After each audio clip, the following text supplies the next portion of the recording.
आप जिससे प्यार करते हो वो धोखा देकर भाग गया और बहुत सालों बाद आपके सामने आए तो आप क्या करोगे। हेलो फ्रेंड्स, आज की हमारी मूवी इनविटेशन के 2020 में आई हुई एक कोरियन मूवी है। मूवी की स्टार्टिंग में हमें एक मेन कैरेक्टर दिखाया गया है जिसका नाम हम वॉल्टर रख लेते हैं। उसे कॉल आता है। इस कॉल से हमें पता चलता है कि उसके घर पे कोई आने वाला है। इसी कॉल की वजह से वो काफी ज्यादा परेशान भी हो जाता है। आज उसे रात को नींद भी नहीं आई। जिसका कॉल आया था उसने वॉल्टर को छोड़े 17 साल से ज्यादा हो गए थे। जहाँ वो रहता है वहाँ उसके मास्टर भी रहते हैं। उसे नींद नहीं आ रही थी तो वो मास्टर के पास चला गया। वो मास्टर को कुछ बनाने के लिए कहता है और मास्टर कहता है इसमें टाइम लगेगा और मास्टर भी जानते थे कि वो आ रही है वॉल्टर से मिलने। हम उसका नाम स्काइलर रखते हैं। वो स्काइलर के आने से पहले जो कि 3 दिनों में आ रही थी वह पूरा घर साफ करते हैं और घर को पहले के जैसे बनाते हैं जैसे स्काइलर के टाइम पे था। वह मास्टर को बोलता है कि जो वॉल में पेंटिंग थी वो कहाँ है। मास्टर को वो पेंटिंग वॉल्टर ने डिस्ट्रॉय करने को कहा पर मास्टर ने वो पेंटिंग उसे ओरिजिनल आर्टिस्ट के पास वापस कर दी थी। वॉल्टर अब वह पेंटिंग वापस लेने उस आर्टिस्ट के पास जाता है। वहाँ जाकर उसे वहाँ के रास्ते देखकर स्काइलर की याद आती है। जब वह स्काइलर के साथ था वो हमेशा यहाँ आया करते थे। वॉल्टर आर्टिस्ट के पास जाता है जो पेंटिंग लेने जा रहा होता है। वह पेंटिंग स्काइलर और वॉल्टर दोनों ने अपने सामने पेंट करवाई होती है। अब वॉल्टर आर्टिस्ट से उस पेंटिंग के बारे में पूछता है। आर्टिस्ट फिर बोलता है कि क्या वो आ गई। वॉल्टर बोलता है कि हाँ आ गई है और आर्टिस्ट बोलता है तुम उससे क्या चाहते हो। इसके जवाब में वॉल्टर कहता है कि कुछ सवाल पूछने हैं। आर्टिस्ट कहता है यहाँ आकर तुम्हारा कुछ फायदा नहीं होने वाला, मैंने वो पेंटिंग जला दी है। आर्टिस्ट उसे वार्न करता है स्काइलर बहुत डेंजरस है, उससे दूर रहना ही सही होगा। इनकी मीटिंग यहीं पे खत्म हो जाती है और वॉल्टर वहाँ से चला जाता है। अब हमें सीधा एक लड़का दिखाया गया है जो कि स्वॉर्ड फाइट कंपटीशन में देखते हैं। उसके साथ उसकी मदर भी है। इस लड़की की मदर ही हमारी स्काइलर है। यह सिटी में आ चुकी होती है और होटल में रुकी होती है। उसके बेटे का नाम हम फिल्म रख देते हैं। स्काइलर बोलती है मैं काफी सालों बाद अपने टाउन में वापस आई हूँ, मुझे अच्छा दिखना है। कुछ देर बाद वो दोनों नीचे आ जाते हैं। स्काइलर कहती है तुम्हारे ग्रैंडफादर बहुत रिच हैं,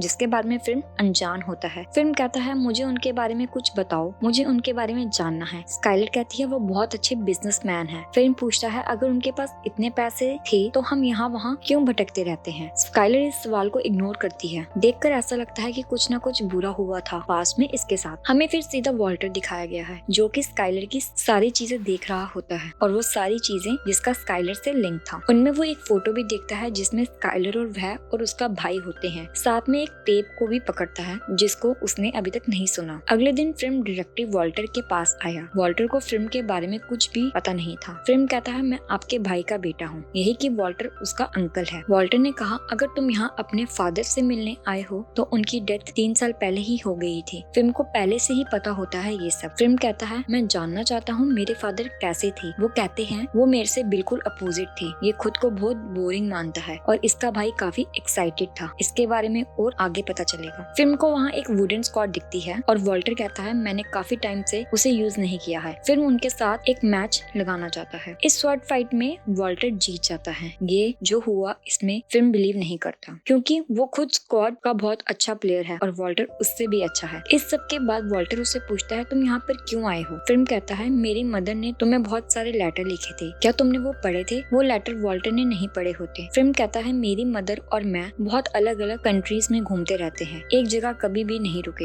हमें कभी स्टेबल लाइफ नहीं जी। हमारे पास पैसे नहीं थे तो हमें अलग अलग जीना पड़ा सर्वाइव करने के लिए। फिल्म चाहता है कि वो एक स्टेबल लाइफ जिए। इस सिटी में वह इसी घर में रहना चाहता है। वॉल्टर उसे कहता है कि तुम अब इस घर से चले जाओ। वह कहता है कि तुम्हारी वजह से मेरा और मेरी मदर का ये हाल हुआ है। इन्हीं सब बातों के साथ इनकी मीटिंग यहीं खत्म हो जाती है। इस सब के बाद फिल्म वापस होटल में चला जाता है। स्काइलर से पूछती है कि तुम कहाँ गए थे। वो कहता है कि मैं यहीं पे घूम रहा था और साथ में बता देता है कि वो अब एक स्टेबल लाइफ जीना चाहता है। वो यहाँ वहाँ पूरी उम्र घूमना नहीं चाहता। अगले दिन जब सुबह हुई तब आर्टिस्ट ने वॉल्टर को वो पेंटिंग भेज दी थी। यह वही पेंटिंग है जिससे आर्टिस्ट ने कहा था कि मैंने वो जला दी थी। इसी पेंटिंग के साथ आर्टिस्ट ने एक लेटर भी लिखा था जिस लिखा है कि तुम जिस क्वेश्चन का भी आंसर चाहते हो वो स्काइलर से तुम्हें मिल जाएगा। इसके बाद वॉल्टर एक जगह पर कुछ किचन का सामान लेने आया होता है। जैसे कि हमें पता होता है स्काइलर जैसे घर छोड़कर गई थी वॉल्टर घर को उसी तरह रिक्रिएट करना चाहता है। अब स्काइलर से मिलने की रात आ चुकी है। वॉल्टर रेडी हो जाता है। स्काइलर वहाँ आ जाती है और वो नोटिस करती है जैसे वो घर छोड़कर गई थी वो अभी भी वैसा ही है। वह पेंटिंग देखकर कहती है कि काफी अच्छी है। यहाँ वो इस पेंटिंग के बारे में भूल चुकी होती है। यहाँ वो पूछती है क्या कल मेरा बेटा आया था? वॉल्टर कहता है हाँ। उसे पता होता है स्काइलर ही फिल्म की मदर है। अब हमें यहाँ फ्लैशबैक दिखाया गया है कि क्या हुआ था वॉल्टर और स्काइलर के साथ। एक दिन वॉल्टर का भाई स्काइलर को वॉल्टर के पास लेकर आया हुआ था। वॉल्टर ने जब पहली बार स्काइलर को देखा उसे लग गया था अब यही उसकी वाइफ बनेगी। वॉल्टर कहता है कि मैं और मेरा भाई दोनों अपोजिट थे, उसका नाम हम फ्रैंक रख देते हैं। फ्रैंक को म्यूजिक अच्छा लगता था और ट्रैवल करना अलग अलग जगह पर। वॉल्टर को लगता था इसी वजह से शायद स्काइलर ने मुझे धोखा दिया है। फ्रैंक ने वॉल्टर को कहा था कि स्काइलर बस मेरी फ्रेंड है। इस वजह से वॉल्टर ने स्काइलर को अप्रोच किया और वक्त के साथ साथ वॉल्टर और स्काइलर का रिलेशन स्ट्रॉन्ग होने लगा और फाइनली वॉल्टर ने स्काइलर को शादी करने के लिए पूछ लिया। उन दिनों स्काइलर इवनिंग वॉक करने रोज जाती थी। कहाँ जाती थी वॉल्टर ने ये कभी भी उससे नहीं पूछा, पर एक दिन वॉल्टर जब अपने भाई के घर आया तो उसने वहाँ स्काइलर की इनर वेयर देखी।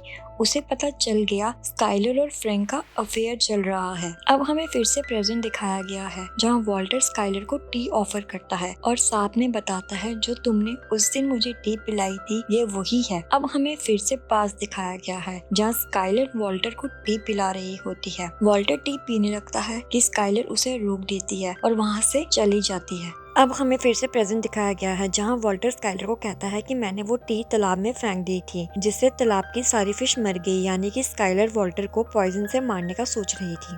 अब प्रेजेंट दिखाया गया है जहाँ स्काइलर वो टी पी लेती है और वॉल्टर पूछता है कि शादी की एक रात पहले तुम सही में मुझे मारना चाहती थी। स्काइलर की खामोशी देखकर उसे पता चल जाता है कि वो सच था। अब अगला सवाल पूछता है कि क्या तुम्हारा मेरे भाई के साथ अफेयर था? उसकी खामोशी से उसे पता चल जाता है ये भी सच था। ऐसे स्काइलर बहुत बातें करती थी पर आज वो चुप थी। वॉल्टर यहाँ बताता है कि फ्रैंक बड़ा कूल था, उसे पैसों का मैनेजमेंट करना नहीं आता था। हमारे फादर हमारे लिए बहुत सारे पैसे छोड़कर गए थे, मैंने अपने पैसों का अच्छे से मैनेज करके रखा है और फ्रैंक गलत जगह इन्वेस्टमेंट करके सारे पैसे उड़ा दिए और ऐसे दिन आ गए कि उसके पास रहने के लिए घर भी नहीं बचा। वॉल्टर कहता है कि अगर तुम्हारे पास पैसे होते तुम जल्दी से भाग जाते, पैसों के लिए ही तुमने मुझे मारने की कोशिश की। एक्चुअली में स्काइलर ने चोरी से वॉल्टर के साइन लिए थे, इससे उसने एक बहुत बड़ा लोन लिया था।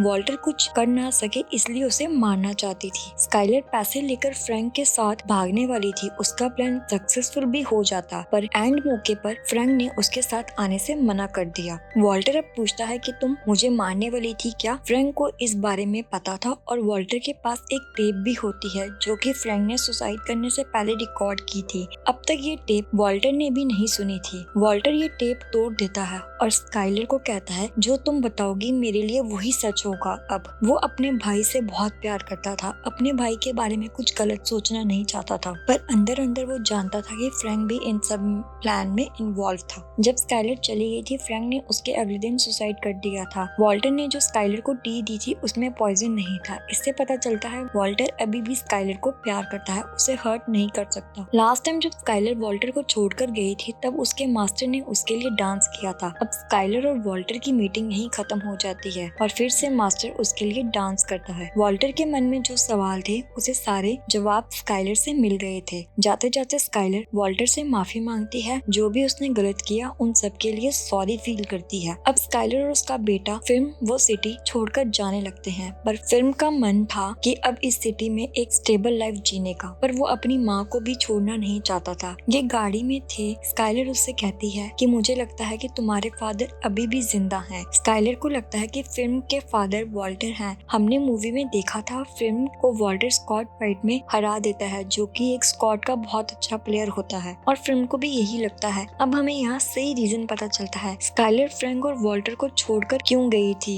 एक्चुअली स्काइलर प्रेग्नेंट थी और उसे नहीं पता था बेबी का फादर कौन है। वो वॉल्टर को मारने वाली थी पर रुक जाती है है। इसी वजह से वॉल्टर स्काइलर से प्यार करता था, इसी वजह से उसने पैसे लेकर स्काइलर को जाने दिया। वॉल्टर को होटल से कॉल आता है। होटल का मैनेजर कहता है आपकी वाइफ और आपके बेटे का पूरा बिल आपको पे करना होगा। जिस होटल में स्काइलर रुकी थी वहाँ का सारा बिल इसे पे करना था। यहाँ वॉल्टर को पता चलता है कि फिल्म उसका बेटा है। फाइनली वॉल्टर के फेस में स्माइल आती है और इसी के साथ यही मूवी का एंड हो जाता है।